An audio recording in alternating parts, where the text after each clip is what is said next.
کہنا چاہیے بس بھئی آج اتنی کمائی ہو گئی کافی، بھئی ابھی تو 2 گھنٹے بچے ہیں. تو اس نے کہا یہ جو 2 گھنٹے بچے ہیں یہ قرآن پڑھوں گا اور مدینے والے محبوب پہ درود و سلام پڑھوں گا. صدقہ کیوں رکھا تھا شریعت نے؟ زکوٰۃ کیوں رکھی تھی؟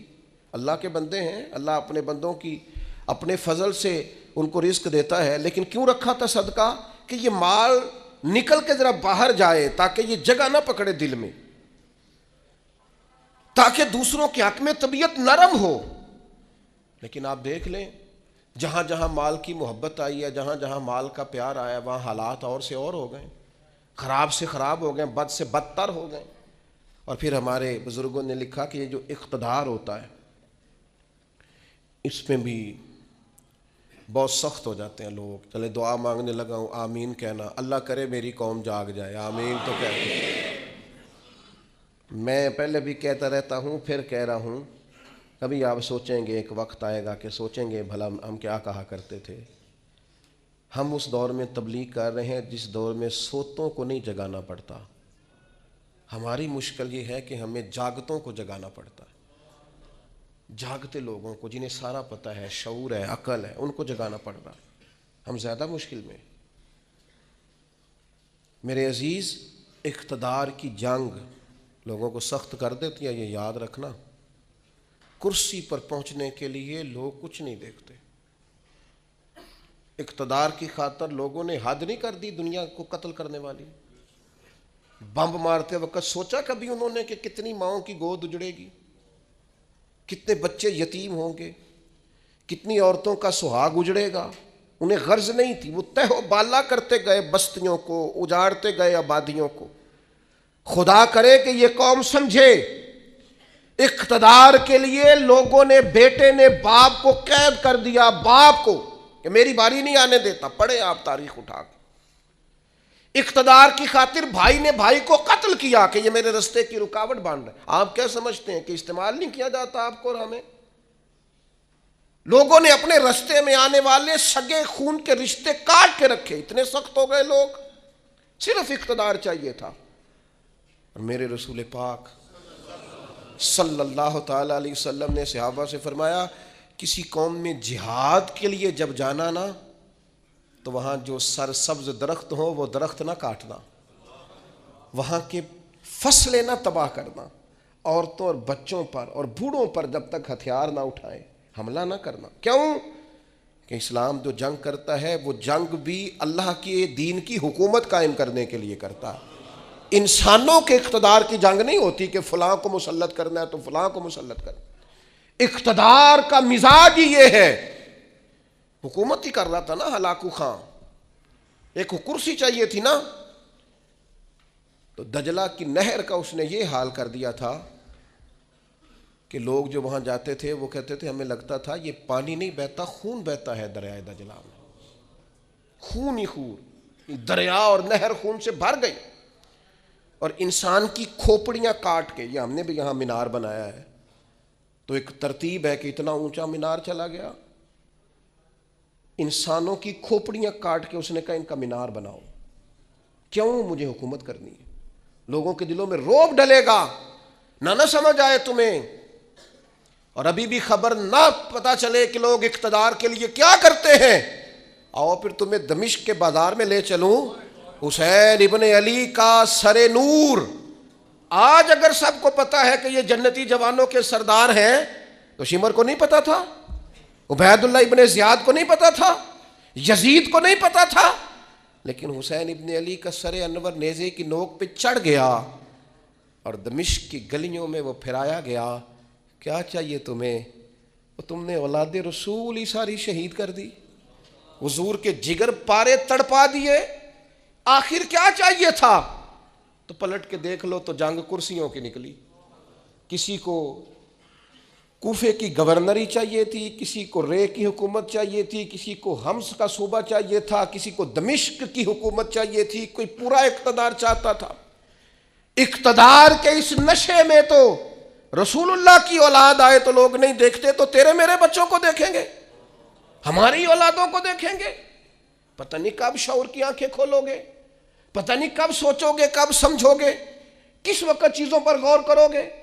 اقتدار کی جنگ میں تو وہ لوگ آئے نا جو رسول اللہ کے کندھوں پہ نظر آتے تھے تو لوگ انہیں بھی نیزوں کی نوک پہ کھڑا کر دیتے ہیں، اتنے سخت ہو جاتے ہیں۔ خدا را مزاج سمجھو، مزاج کیا ہے، لیکن وہ ہم پتہ نہیں کس خواب غفلت کا شکار ہیں۔ اللہ جانے کہاں جا کے آنکھ کھلے گی، اللہ جانے کہاں جا کے ہوش آئے گی، کہاں جا کے سمجھ آئے گی۔ خدا را چیزوں کو لیں ضرور، لیکن ان کو اس حد تک لیں جس حد تک وہ ہیں، جس حد تک نہیں ہیں اس حد تک نہ جائیں۔ اتنے جذباتی نہ ہو ان معاملات کے اندر، ایک دوسرے کو سمجھیں، غور کریں۔ اور پھر جس بندے میں بھی تکبر ہوتا ہے وہ سخت دل ہوتا ہے،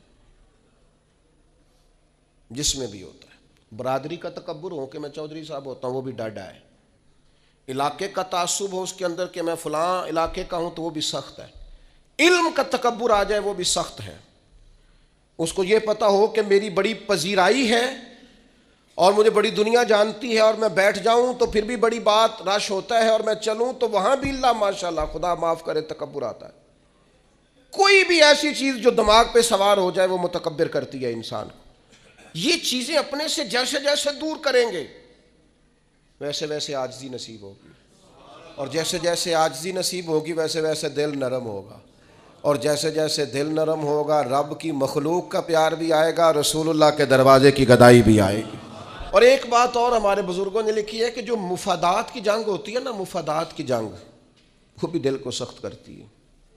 مفادات کی جنگ، مجھے بتائیے جتنے لوگ کسی مارکیٹ میں کاروبار کر رہے ہوتے ہیں، ہمارے ملک میں سارے مسلمان ہی ہوتے ہیں نا، ہمارے جاننے والے ہی ہوتے ہیں نا، تو معاذ اللہ تعالیٰ ثم معاذ اللہ ایک پر اگر قرض چڑھ جائے، ڈوب جائے، پریشان ہو جائے، تو اس کے دائیں بائیں والے جو خوش ہو رہے ہوتے ہیں کس طرح ہو رہے ہوتے ہیں؟ دل سخت ہو گیا ہے۔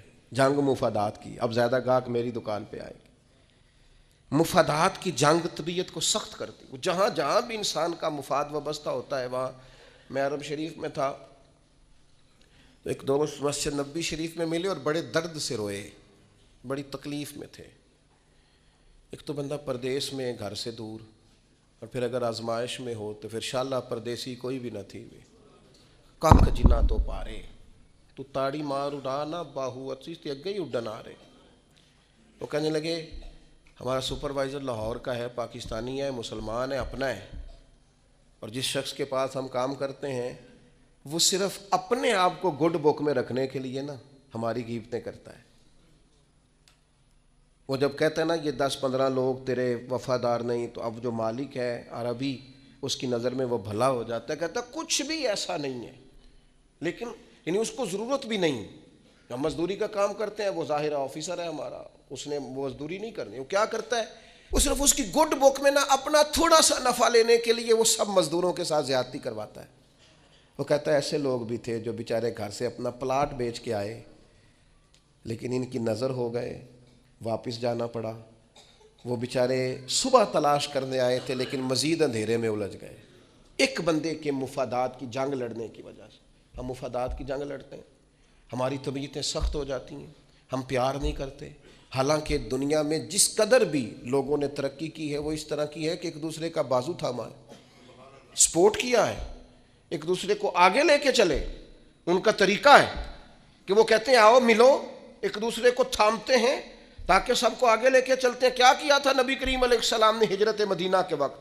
فرمایا انصار اور مہاجرین ذرا بھائی بھائی بن جاؤ، ذرا ایک دوسرے کو کاروباروں میں شریک کر لو، اپنے گھروں میں رہائش دے لو، اس لیے کہ کھانا پینا رہنا مضبوط ہوگا تو تبلیغی کام آگے چلے گا، دین بھی تبھی تو پھیلے گا۔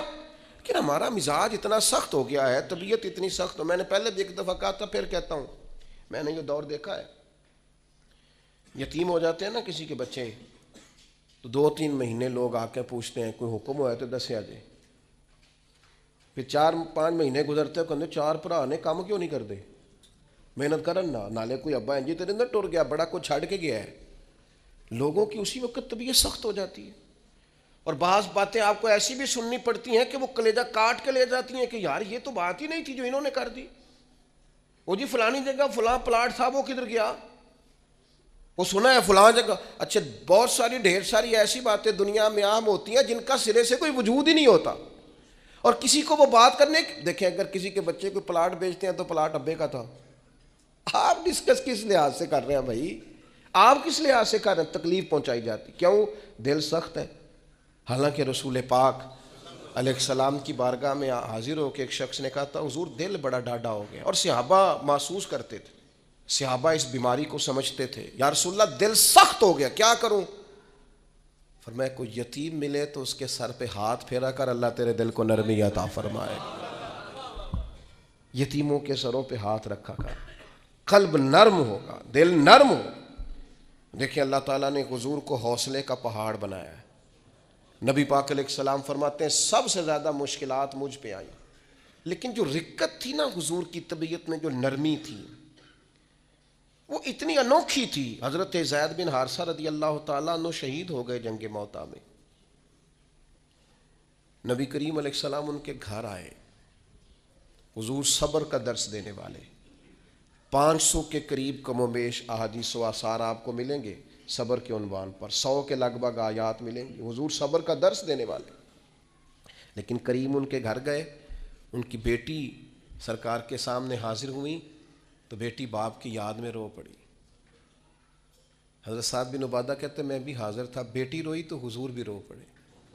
میں نے عرض کی حضور آپ بھی روتے ہیں، یہ آنسو آپ کے بھی نکل آئے؟ تو حضور فرمانے لگے یہ ایک محبت کرنے والے کے لیے اظہار محبت ہے۔ یہ جو آنسوؤں کا نکل آنا، یہ جو دل کا نہ، بلکہ حضرت سعد بن عبادہ ایک دفعہ بیمار ہو گئے تھے، تو نبی کریم ان کو بیماری میں دیکھنے گئے تو ان کو بیمار دیکھ کے حضور رو پڑے۔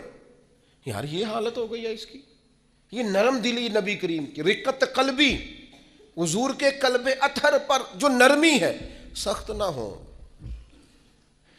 ڈاڈی زندگی نہ گزارو۔ اشداء علی الکفار، کافر کے لیے سخت ہوں گے، رحماء بینہم، آپس میں تو مہربان رہ کے وقت گزارنا۔ اپنے اپنے دل سے پوچھو، بڑے ٹیسٹ کراتے ہو، بڑی ایکو کراتے ہو اور بڑے کچھ کراتے پھرتے ہو، کبھی کبھی یہ بھی دیکھا کرو ڈاڈا کتنا ہو گیا ہے، معاف کیوں نہیں کرتا، اسے پیار کیوں نہیں آتا، اسے رونا کیوں نہیں آتا، اس میں درد کیوں نہیں پیدا ہوتا۔ یہ بھی تھوڑا سا دیکھا کرو کہ اس کا معیار اس حوالے سے اتنا سخت کیوں ہو گیا ہے، اس میں نرمی نہیں آتی، کسی کے لیے تڑپتا ہی نہیں۔ وہ بھی کوئی دل ہے کہ دل ہو اور تڑپ ہی نہ ہو؟ اپنی طبیعت پر غور کریں، مزاجن سخت نہ بنے، تلخ نہ بنے، کسی کے بارے میں بھی سوچیں، کسی اور کا بھی احساس کریں، کسی اور کے بارے میں بھی غور کریں۔ آپ کا دل کسی کے لیے بھی دھڑکنا چاہیے، اپنی ذات سے شروع ہو کے اور اپنی ہی ذات پر چیزوں کو ختم کر لینا، یہ کیا دانش مندی ہے؟ عزیز کہیں تو نرم ہونا، کہیں تو مہربانی کرے نا۔ نبی پاک علیہ الصلوۃ والسلام نے منع فرمایا جانور کے منہ پہ نہ مارنا، جانور کو باندھ کے نہ مارنا۔ حضور علیہ الصلوۃ والسلام گزر رہے تھے تو ایک آدمی بکرا ذبح کرنے لگا، اس کے سامنے چھری تیز کر رہا تھا، فرمایا 2 موتیں دینا چاہتے ہو، اسے سائڈ پہ کر کے چھری تیز کرو اور تیز چھری کے ساتھ ذبح کرو تاکہ اسے تکلیف کم ہو۔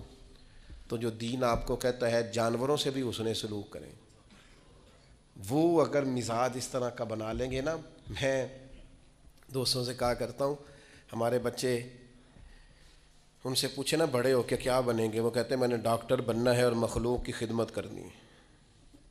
پھر وہ ڈاکٹر تو بن جاتے ہیں پر اگلا لفظ بھول جاتے ہیں، پھر وہ کہتے ہیں میرے پیسے بڑے لگے ہیں ڈاکٹر بنتے، پہلے وہ وصول کروں گا۔ نیا ایس ایچ او بھرتی ہوتا ہے، وہ کہتا ہے میں پولیس میں جاؤں گا، آفیسر بنوں گا، پھر میں انصاف کروں گا، پھر وہ پولیس میں تو چلا جاتا ہے، لیکن اسے یاد آ جاتا ہے کہ جی لوگ تو جھوٹے پرچے بڑے کٹواتے ہیں، جی آپ چھوڑیں، آپ نے یہ شرط رکھنی تھی پہلے دعویٰ کرتے وقت۔ آپ اگر لوگوں کو دیکھ کے نیکی کریں گے پھر تو گئے کام سے، نیکی تو جب بھی کرنی ہے رب رسول کی بارگاہ کو پیش نظر رکھ کے کرنی ہے، اللہ کی رضا کے لیے کام کرنا ہے، لیکن وہ مزاج ہی نہیں، وہ ہماری طبیعت ہی نہیں۔ میں آپ سے عرض کرتا ہوں صرف اور صرف دلوں کو نرم کرنے کی طرف توجہ دیں۔ احساس اگر پیدا ہو جائے نا، احساس، تو پھر معاملات بڑے بہتر رہتے ہیں۔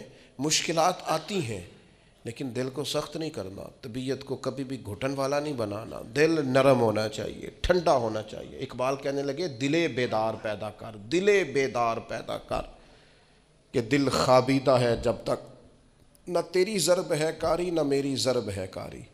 اور پھر اقبال فرمانے لگے دل بینا بھی کر خدا سے طلب، آنکھ کا نور دل کا نور نہیں۔ کہتے تو آنکھوں سے تو دیکھتا ہے پر تیرا دل اندھا ہے، اگر دل کی آنکھوں سے دیکھے گا تو پھر تجھے لوگوں کے درد کا احساس ہوگا.